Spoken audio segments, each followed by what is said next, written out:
Iran melawan Israel masih memanas. Sejumlah serangan dilakukan untuk melumpuhkan markas intelijen hingga markas pembuatan senjata baik Iran maupun Israel. Di lain pihak, Presiden Amerika Serikat Donald Trump bahkan mengimbau agar warga negara Iran meninggalkan kota Teheran demi keselamatan.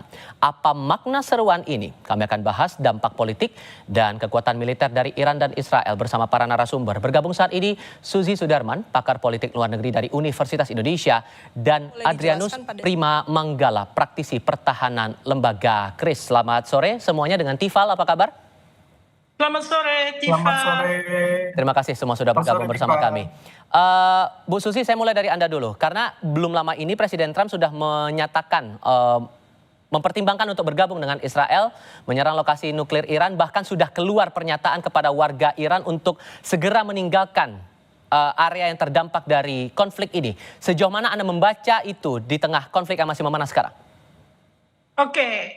Untuk menentukan kenapa Trump berpandangan demikian, kita harus melihat dalam negeri Amerika sedang bagaimana. Ya, dalam negeri Amerika sedang marah terhadap tindakan-tindakan Donald Trump yang menggabungkan tentara, marinir, dan guardnya itu ke California dan ke negara bagian lainnya.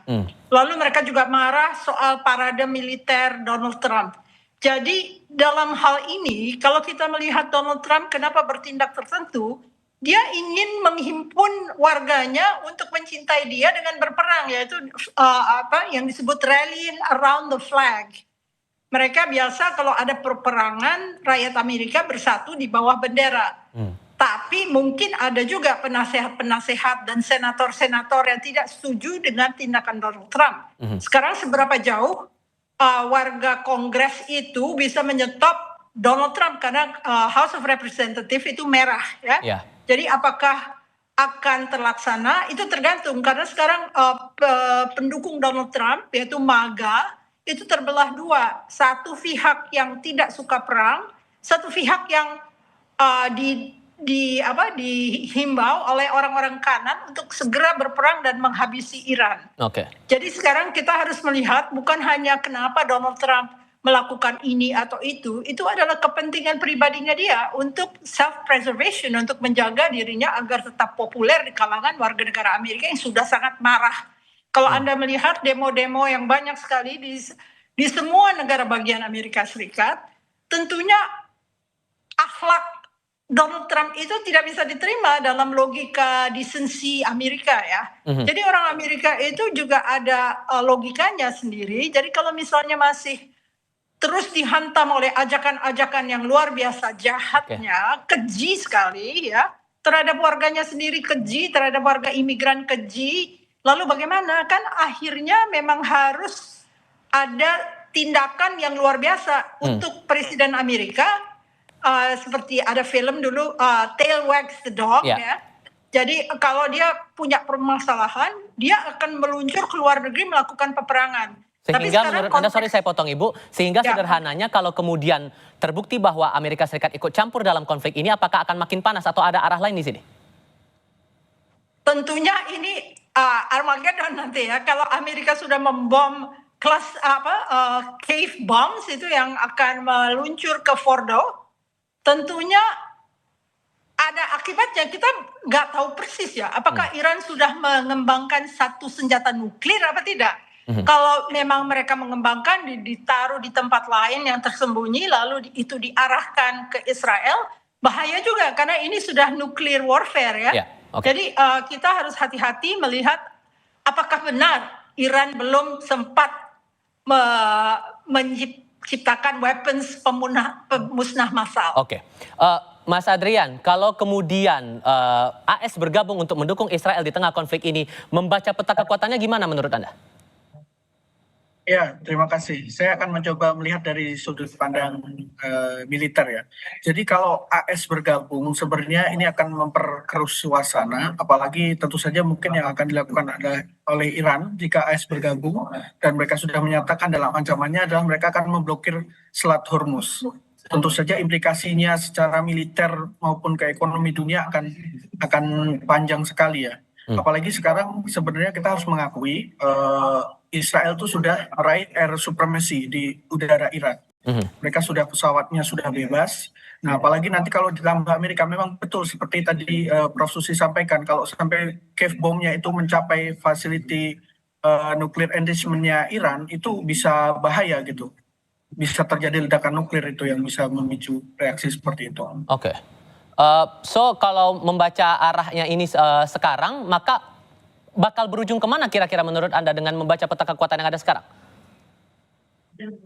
Kalau yang saya lihat sekarang ya, selama Amerika tidak ditarik ke dalam pusaran konflik ini, maka kita akan melihat kita bisa sebut ini perang atrisi, di mana Iran sekarang itu kan sudah sedikit mengurangi serangannya ke Israel, dan mereka sepertinya hanya menggunakan rudal-rudal yang generasi awal. Jadi mereka sepertinya ingin menghabiskan stok rudal penangkisnya Israel yang tentu saja mereka masih cukup bergantung supply dari luar juga, seperti sistem Patriot maupun sistem terminal high altitude dari US itu. Karena seperti kita ketahui US itu juga memiliki beberapa situs rudal penangkal udara di Israel gitu. Oke, ditambah lagi Israel kan mengklaim menyerang markas pembuatan senjata Iran dan Iran klaim juga menyerang markas intelijen Israel.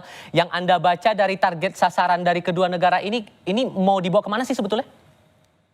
Nah, kalau yang saya lihat, Israel itu cenderung ingin menetralkan ancaman serangan masa depan dari Iran. Maka mereka menyerang fasilitas-fasilitas yang diduga menjadi lokasi pengayaan, lokasi produksi rudal, maupun fasilitas radar dan rudal pertahanan udara Iran. Sedangkan kalau saya lihat, Iran ini kan dari awal sudah bilang, ini serangan balasan. Jadi mereka langsung mencoba mengincar jantungnya Mossad yang dianggap selama ini tidak tersentuh. Karena memang kita bisa lihat bahwa serangan Israel itu bukan hanya terfokus di Teheran, tapi juga di beberapa fasilitas-fasilitas yang terletak di luar Teheran. Gitu. Oke, Prof. Susi, dengan membaca AS yang mencoba untuk terlibat dalam konflik ini, apakah ada kemungkinan juga bahwa Rusia dan Tiongkok akan ikut terlibat juga di sini? Mengingat kalau kita baca Tiongkok juga punya sumber daya minyak di Iran. Apakah kemungkinan itu bakal terjadi menurut Anda?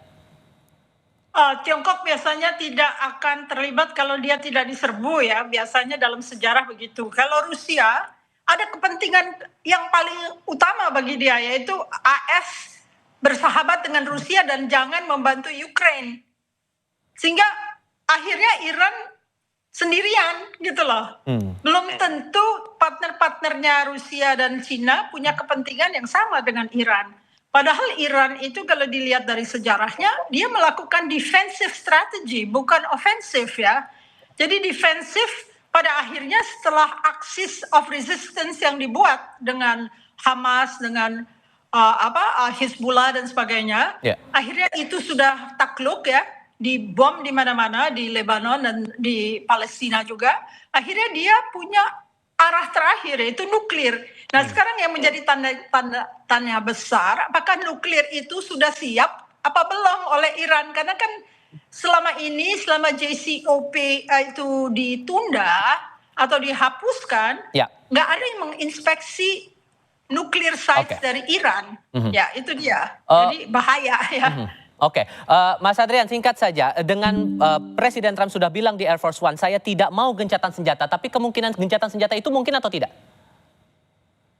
Kalau menurut saya sangat mungkin ya, karena sebenarnya meskipun disampaikan tadi oleh Prof. Susi, ini kan kayak rally for the flag gitu ya. Jadi cuman Trump ini kan orangnya transaksional, jadi siapa yang bisa memenuhi keinginan dia, ego dia, karena dia kan sebenarnya juga pengen tampil sebagai penyelamat gitu. Karena kalau menurut saya ini bukan tentang isu nuklir, seperti ya, kalau saya boleh bilang ya, karena baru bulan Maret kemarin Director of National Intelligence-nya US itu si Tulsi Gabbard tuh bilang, oh Iran itu tidak mengembangkan senjata nuklir, tapi kenapa sekarang tiba-tiba terlakukan serangan? Ini sebenarnya banyak hal yang menjadi pertanyaan, dan dari Israel sendiri kita lihat persiapannya sudah sangat matang lah. Mereka tahu posisi strategis dan sebagainya. Oke, sudah kami tangkap poinnya di situ. Mas Adrian, Bu Susi, terima kasih banyak sudah berbagi pandangan bersama kami kali ini. Sehat selalu semuanya. Selamat sore. Terima kasih, Civa.